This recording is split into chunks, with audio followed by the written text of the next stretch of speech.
5h15, votre histoire dingue. Marion Gagnon, ce matin, c'est l'histoire d'un homme ordinaire devenu extraordinaire le temps d'un soir. Effectivement, une histoire dingue, cette chronique porte bien son nom. Certains d'entre vous auront peut-être reconnu la musique d'ouverture de La La Land. Voilà. La La Land. Et La La Land, exactement, ce film musical multi-récompensé aux Golden Globes, aux Oscars et dans bien d'autres cérémonies. Il est sorti il y a 10 ans avec les iconiques Ryan Gosling et Emma Stone. Mais on en reparle aujourd'hui parce qu'il y a quelques jours, un ciné-concert a eu lieu en Australie et ça ne s'est pas du tout passé comme prévu. Ah non, alors on est là dans une grande salle de spectacle. La La Land est diffusée sur un écran de cinéma et il y a un orchestre qui joue comme ça en live toute la bande originale, toutes les musiques du film. Exactement, et le chef d'orchestre n'était autre que Justin Hurwitz. C'est le compositeur oscarisé du film. Oui. C'était un véritable événement à ne pas manquer pour les fans.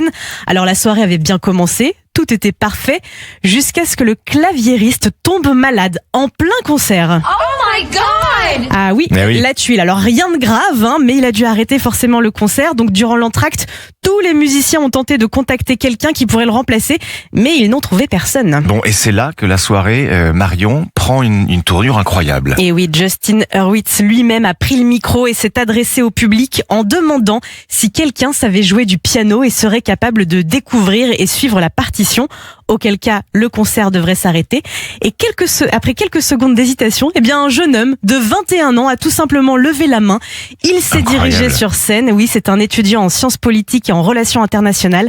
Et écoutez bien, il a sauvé la soirée avec beaucoup de classe en plus. On imagine la pression pour lui devant ce large public. On est dans une grande salle et puis devant le compositeur lui-même Et oui, c'est ça, puisque en plus de devoir jouer devant un public, c'est un grand fan justement du compositeur, donc il était dans un état de stress énorme effectivement, mais il a géré. Il s'est assis derrière le clavier électrique, il a suivi les partitions complexes qu'il n'avait jamais travaillées auparavant. Il découvrait vraiment en direct les notes, la partition. Voilà. Tout le monde a été conquis, aussi bien le public que les autres musiciens et le compositeur chef d'orchestre. C'est quand même un exploit en soi. Alors il y a vraiment un moment du film qui était redouté quand même. Oui, un solo de synthé très difficile dans le morceau Start a Fire de John Legend qui donne ça, écoutez.